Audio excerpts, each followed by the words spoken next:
Face au développement du numérique et encore plus de l'intelligence artificielle, comment vois-tu l'avenir de ton métier? Alors, l'avenir du métier d'opticien ou C'est l'avenir de ça. la maison de la vision? L'avenir du métier, ok. Alors, c'est une question hyper intéressante. Tous les chefs d'entreprise, pour réussir, doivent à un moment donné être visionnaires, mais c'est souvent un jeu hasardeux.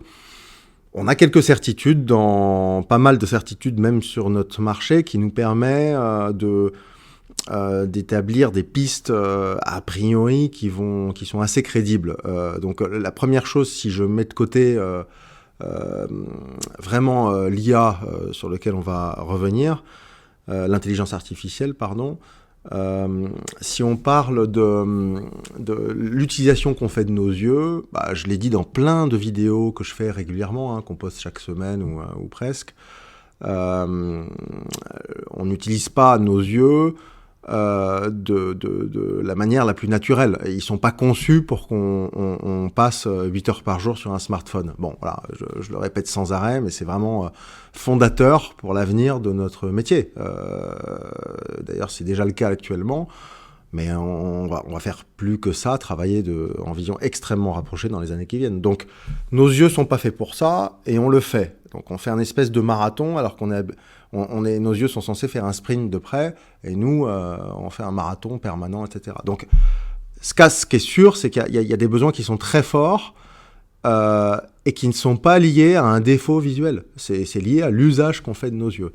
Aujourd'hui, c'est une erreur. Quelqu'un qui n'a pas d'aide au niveau de ses verres, d'une technologie qui lui permet de voir de près pour soulager l'effort que ça demande, il fait une erreur. Et il passe à côté de beaucoup de choses en termes de fatigue, d'efforts musculaires, d'irritabilité, de stress, etc. Bon, ça c'est une chose. La deuxième chose, c'est que le développement du numérique va avoir des conséquences sur les défauts visuels. Ça aussi, on en a déjà parlé. C'est un sujet qui est très présent dans le monde de l'optique. C'est que les yeux se myopisent, les yeux grandissent, et au-delà d'avoir le défaut myopique naturel, on rend les yeux myopes. Et on parle d'une épidémie mondiale, 50% de la population qui va devenir myope à l'horizon de 2050, etc. C'est vrai que c'est très fort. Mais c'est pas une mauvaise nouvelle, ça, pour l'être humain.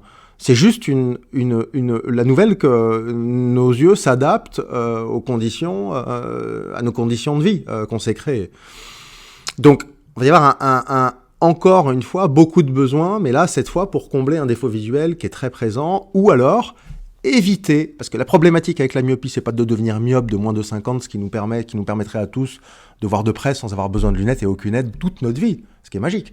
Le problème, c'est qu'on voit plus de bien de loin, mais que quand cette myopie, on n'arrive pas à l'arrêter, bah, elle est encore plus forte et on voit plus rien de loin. Donc ça génère un handicap, c'est ça le problème. Donc il va falloir que nous, opticiens, c'est pas les ophtalmos, c'est pas les orthoptistes, ça va être le rôle des opticiens, aider les ophtalmos et les orthoptistes dans la chaîne de santé visuelle, à faire en sorte que le développement de la myopie s'arrête. D'aider les gens pour ne pas que la myopie soit trop forte et créer ce handicap en vision de loin qui pourrait être gênante dans les loisirs, la vie de tous les jours, etc. Et alors, maintenant, je pense que c'est ce qui motive ta question, c'est le numérique pur et le digital, c'est-à-dire qu'on parle de l'évolution des métiers, c'est ça la question, c'est l'évolution des métiers liés à l'IA principalement. Tout à fait, ou alors complètement en fait l'impact de l'IA dans le métier. Donc, Alors, moi, je vois pas l'IA avoir un impact. C'est ma vision, elle m'appartient, mais je vois pas l'IA avoir un impact direct sur le métier comme d'autres, parce qu'on n'a pas un métier qui est que serviciel. Il y a du produit, etc., etc. Il y a du conseil. Effectivement, l'IA pourrait totalement entrer là-dedans. Et puis c'est en train d'arriver. Moi-même, j'ai créé iMatch, ce logiciel qui va faire une sélection de lunettes qui va intégralement au porteur, celui qui scanne son visage et qui répond au test. Et cette IA, elle est formidable, parce qu'on n'a jamais eu de si bons résultats, quoi. On a des porteurs de lunettes qui choisissent leurs lunettes parmi une sélection de 20 lunettes qui leur vont toutes, alors que d'habitude, ils cherchent une lunette qui leur convienne sur un mur de lunettes. Ils font 5-6 magasins. Donc déjà, déjà, là, nous, on s'est accaparé ça à la Maison de la Vision. Maintenant, c'est pas, on change pas le game, comme on dit, quoi. Là où les choses vont changer, c'est sur l'évolution des produits. En fait, l'IA, elle est en train d'arriver sur des lunettes qu'on appelle connectées. Et le fantasme qu'on avait il y a 15 ans de dire que le portable, smartphone allait disparaître au profit de lunettes connectées, on a eu un doute sur sa réalisation à un moment donné avec les Google Glass à une époque où les mecs se battaient aux États-Unis lors des phases de test parce qu'ils refusaient d'être filmés par un mec qui arrivait avec des lunettes sur lesquelles il y avait l'indicateur qui était en train de filmer. Bon, manifestement, aujourd'hui, ça nous pose plus problème, quoi. On a des lunettes connectées partout. On a Ray-Ban qui s'est associé à Meta et qui propose ce genre de lunettes avec des caméras. Il y a d'ailleurs des utilisations un petit peu déviantes, je dirais, récemment, mais la connexion, l'avantage de lunettes connectées, c'est que si elles le permettent en tout cas, avec toute une série de mises à jour, parce que on va avoir le soft qui évolue et qui permet des nouvelles applications sans arrêt, dont, et ça c'est en train d'arriver, des projections dans le verre d'informations. Donc c'est vrai que pour l'instant, les lunettes connectées dotées d'IA sont des gadgets qui sont en train d'évoluer. Il y a la traduction qui arrive, etc. Mais on n'est pas sûr que toutes ces évolutions passent uniquement par la lunette. Ils peuvent arriver aussi par des écouteurs. On a différents sens. En tout cas, la tendance, c'est que quand on va dans des congrès de l'IA, du digital, des objets connectés, etc., notamment à Las Vegas, on voit qu'il y a de plus en plus de lunettes connectées, de plus en plus d'innovations, de plus en plus de levées de fonds de start-up. Et ça, c'est marquant. Ça veut dire que c'est en train d'arriver, quoi. Et l'autre question, c'est de savoir où vont être commercialisés ces produits. Est-ce que ça va passer par le canal de ceux qui s'occupaient de vendre des lunettes jusqu'à présent, c'est-à-dire nous, les opticiens, ou est-ce que ça va passer par d'autres canaux ? Et moi, ma vision des choses, c'est que il va y avoir plusieurs canaux de distribution. Là où vont être gênés certains fabricants et distributeurs comme Apple, avec des lunettes connectées à l'heure actuelle qui sont de l'ordre de l'entertainment, du professionnel, etc. On ne peut pas les porter décemment tous les jours dans la rue, celles-là. Mais c'est qu'il va falloir, pour ceux qui ont un défaut visuel, quand même le corriger à l'intérieur, quoi. Donc il faut... l'avantage d'être opticien, c'est de maîtriser parfaitement la problématique des défauts visuels qui ne pourra pas se détacher de ces innovations-là. On ne va pas ne plus avoir de défauts visuels d'un coup parce qu'on va avoir ces innovations-là. Donc si on veut voir des projections, bien voir à travers ces lunettes connectées, il faut maîtriser parfaitement les défauts visuels, l'analyse de la vision, le centrage des verres, la prise d'informations post-équipement, etc., etc. Et on pourrait assister c'est possible que la lunette redevienne, pour une partie du marché, fonctionnelle, le temps que cette lunette connectée s'installe, peut-être équipe la totalité des gens qui ont un smartphone aujourd'hui, c'est-à-dire toute la population, ou presque. Alors, je m'explique. Je dis fonctionnel parce que jusqu'à maintenant, en France, la lunette est devenue pour une grosse partie de la population émotionnelle. C'est-à-dire que moi, je fais attention à la manière dont je choisis mes lunettes. Quand je dis moi, beaucoup de gens et beaucoup de nos clients. Parce que je sais qu'il y a une offre qui est très importante en lunettes. Il y a plein de marques, il y a plein de produits, il y a plein de designs, il y a plein de couleurs, il y a plein de formes. Je sais que ça a un impact et moi, je veux être beau avec mes lunettes ou je veux être comme ci ou comme ça, quoi. Donc, la lunette est devenue progressivement émotionnelle. C'est plus simplement, j'ai besoin de lunettes, il me faut n'importe quoi, etc. Alors, il y a certaines personnes pour lesquelles c'est ça. Mais la majeure partie aujourd'hui, parce qu'on sait que maintenant c'est accessible, même si c'est plus ou moins onéreux, selon ce qu'on choisit comme produit. Mais en tout cas, la lunette est devenue davantage émotionnelle. Là, on risque de revenir vers un système fonctionnel, c'est-à-dire, moi j'ai un smartphone, le look de mon smartphone, il est important, mais enfin, on a tous à peu près les mêmes. Et c'est possible que ça arrive. Maintenant, sur notre visage, ça va être très marquant d'avoir un outil comme ça, qu'on a tous, qui est pas beau, qui change notre forme de visage. On va encore avoir envie d'être présentable, d'être agréable et d'influencer notre entourage avec ce qu'on a sur notre visage. Ça va pas changer. Ça sert plus à rien d'avoir une belle coupe de cheveux et du make-up sur un visage si on a une lunette qui est vraiment affreuse et qu'on a tous les mêmes, quoi. Bon, donc elle risque de devenir fonctionnelle, cet usage, jusqu'au moment où on va avoir un choix qui va être identique à ce qu'on a aujourd'hui en lunettes connectées, quoi. Un choix en termes de design. Donc le design fait partie de la vie, et il va être très important. Bon, voilà, moi je vois les choses comme ça, c'est-à-dire qu'on ne pourra pas se passer des opticiens, mais il y a l'arrivée des lunettes connectées qui va être en partie distribuée chez les opticiens, en partie distribuée ailleurs pour d'autres lunettes connectées, mais on aura besoin à un moment donné de passer par la case de la vision pour l'accession à l'information et aux services et aux applications. Voilà ma vision des choses. Et pour en revenir au métier, tu n'as pas peur que cette intelligence artificielle-là, dans le cadre des choix des lunettes, remplace complètement l'opticien, ou en fait tout simplement on aurait juste à scanner son visage, récupérer la lunette qu'on aime bien grâce à une IA, où cette IA nous dirait bah, cette lunette-là te va bien donc prends-la. Et donc à ce moment-là, au niveau du choix de la monture, on n'a plus du tout besoin des opticiens. Tu n'as pas peur que le métier soit remplacé à ce niveau-là ? Bah, moi, j'ai peur de rien. Je prends les innovations et les avancées avec plaisir. Euh, L'IA n'est pas en train enfin, on ne dit pas, les plus grands spécialistes et certains visionnaires ne disent pas que l'IA va remplacer tout le travail de l'homme.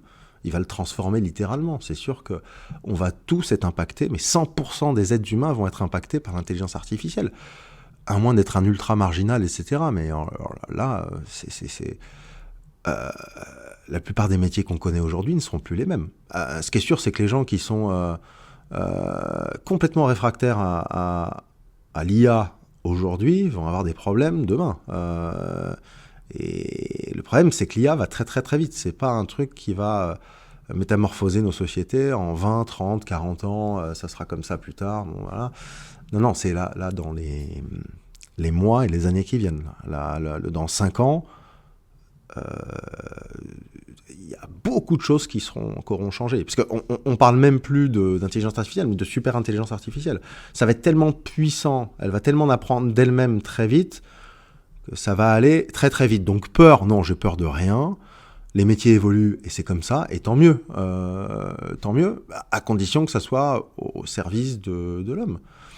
Mais comme tu dis, pour en revenir au métier, le métier de la vision, le fait que 80% de l'information qui arrive à notre cerveau provient des yeux, on aura toujours besoin d'analyse, etc. Alors, est-ce que l'IA va tout faire à la place de l'homme ? Non, je pense pas. Et puis en plus, il y a un vrai besoin. Je lisais des papiers à ce sujet. Il y a un vrai besoin des humains, des consommateurs, à l'expérience client, à l'expérience humaine. Enfin, je pense aujourd'hui qu'on n'aurait pas de mal à fabriquer des machines qui font des coupes de cheveux, quoi. Mais waouh, quel moment on passe quand on est avec des gens, quoi. Enfin, on peut aussi imaginer un psychologue IA, quoi. Oui, pourquoi pas, mais on peut tout imaginer, mais il y a des choses qui sont irremplaçables, quoi. Je sais que l'être humain, s'il est enfermé tout seul avec toutes les machines et les IA possibles, à un moment donné, le spleen et la dépression, elle est pas loin, quoi. On a besoin les uns des autres, on a besoin de chaleur humaine, etc. Ça va être toute une organisation, et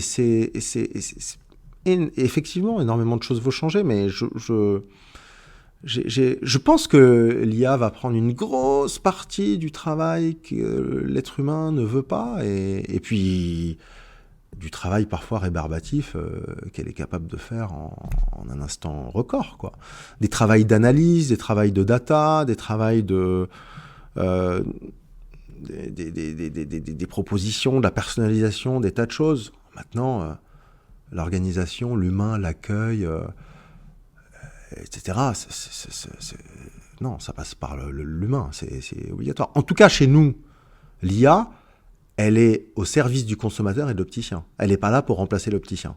Souvent, on m'a dit, quand je présentais iMatch, notre logiciel qui sert à sélectionner les bonnes lunettes, ah oui, mais tu vas... Et dans des incubateurs de start-up, parce que iMatch a été incubé à un moment donné dans un incubateur à Montpellier. Et j'ai souvent eu cette question, parce que l'IA monte et puis parallèlement, le RSE, la peur de se passer de l'humain monte aussi, quoi. Il y a les deux, quoi. Bah oui, mais avec ça, tu remplaces le travail de l'opticien et l'expertise de l'opticien. Il y a même des opticiens qui sont très virulents à ce sujet-là. Ouais, innovation qui va nous remplacer, etc. C'est n'importe quoi. Nous, on fait mieux le travail, etc. Non, on fait pas mieux le travail qu'une IA. Ça dépend du travail dont on parle. Il y a des choses. Je ne vois pas aujourd'hui une IA avoir le savoir-faire qu'on a. Être capable de percevoir, certainement que l'IA va être capable de le faire, percevoir le ton de notre voix, dans quel état émotionnel on est, etc. Mais l'humain, poser une main sur quelqu'un, écouter quelqu'un, avoir les bons mots au bon endroit, puis parfois se tromper, tout ce charme-là, il n'y a que l'humain qui peut le faire. L'IA, si elle se plante, je ne sais pas quelles conséquences ça peut avoir, mais en tout cas, je ne vois absolument pas l'humain disparaître. Au contraire, en prenant beaucoup de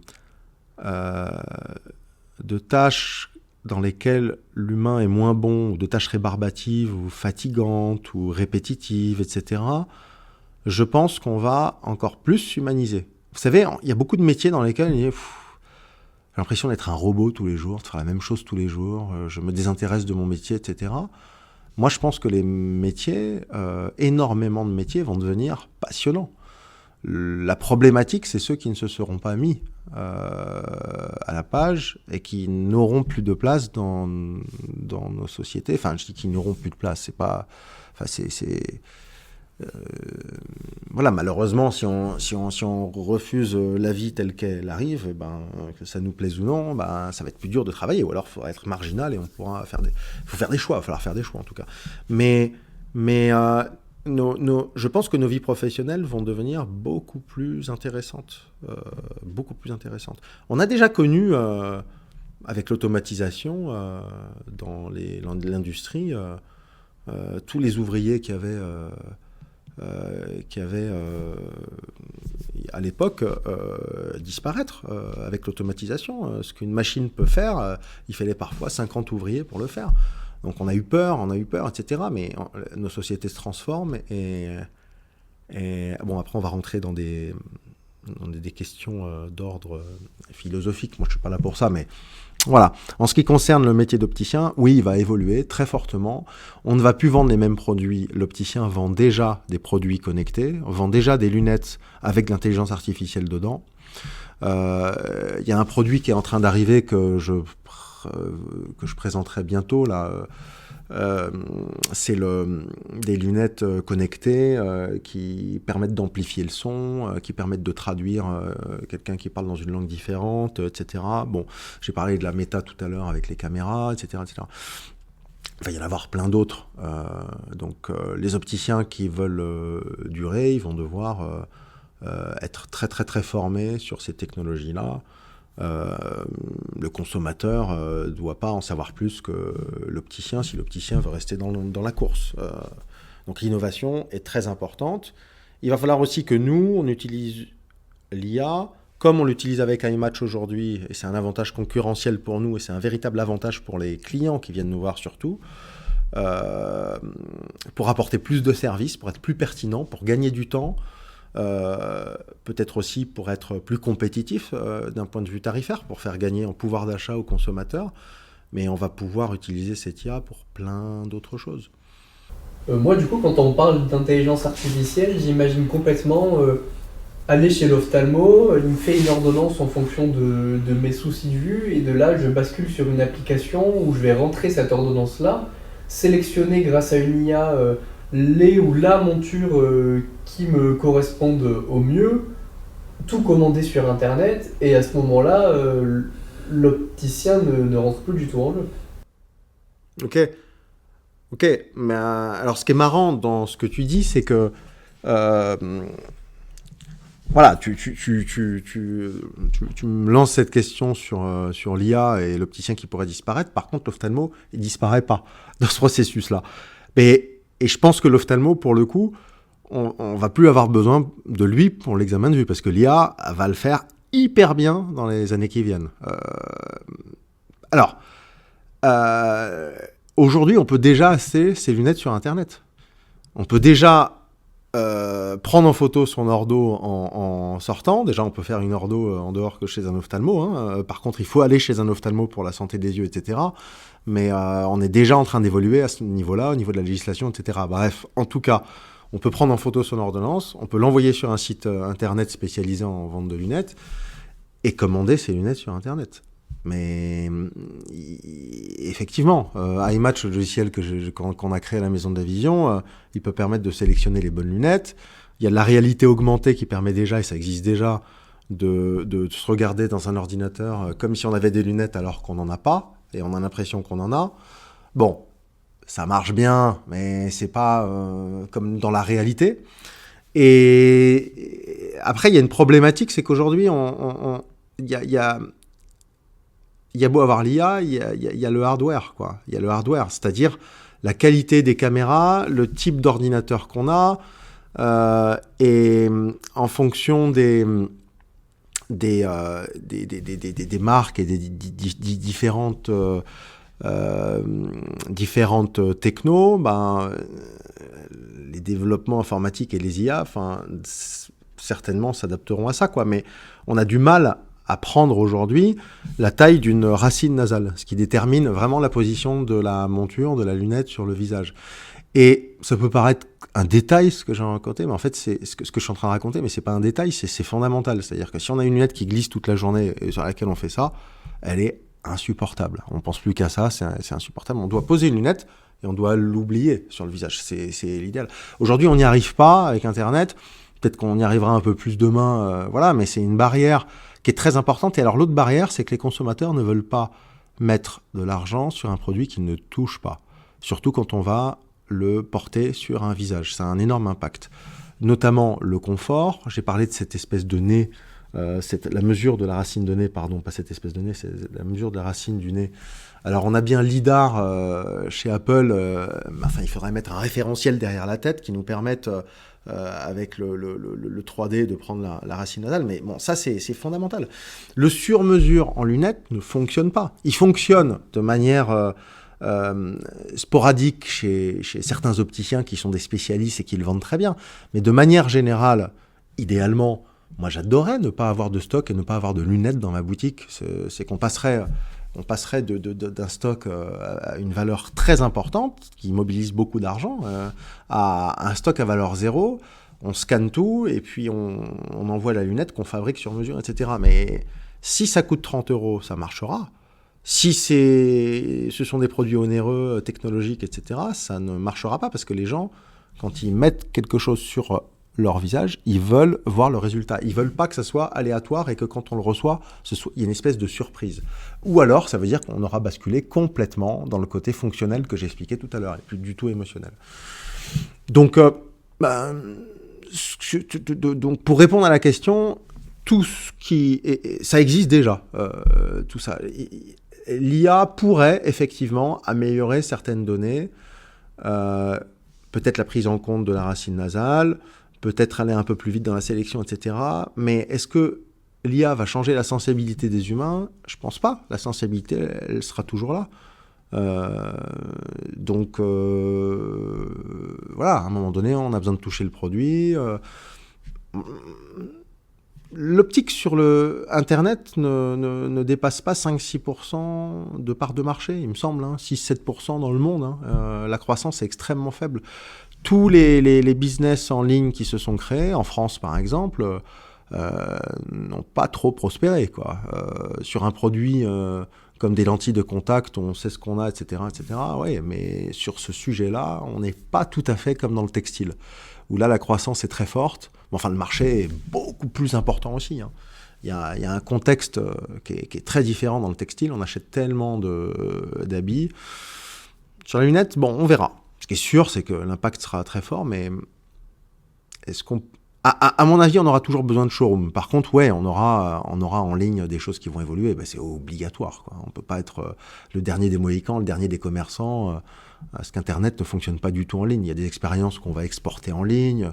Il y a des pré-choix qui vont être faits, mais je pense qu'il y aura besoin de showroom, quoi. Bon, Apple se passe pas de ses Apple Store. Nespresso se passe pas de ses centres Nespresso. Ça nous fait plaisir d'aller vivre un moment et de vivre une expérience. Et c'est différent, c'est complémentaire en fait. Il y a des fois où on commande sur Internet, des fois où on va vivre une expérience. Mais en tout cas, ces entreprises modernes et assez visionnaires et qui fonctionnent sont toutes dans l'expérience client. Vous allez dans des stores qui sont aujourd'hui devenus des showrooms où on vit des trucs et on vous pousse pas à l'achat du tout. C'est ça la clé en fait, c'est de pas pousser à l'achat. Quand on a des vendeurs dans les boutiques, on est mort. Pas encore aujourd'hui, hein, mais bientôt. Il faut avoir des boutiques où on est libre de faire ce qu'on veut et on peut ressortir et commander sur Internet. Ça oui. Et c'est ça que j'imagine en tout cas pour l'avenir de la maison d'avion. C'était pas ta question, mais je rebondis dessus, quoi.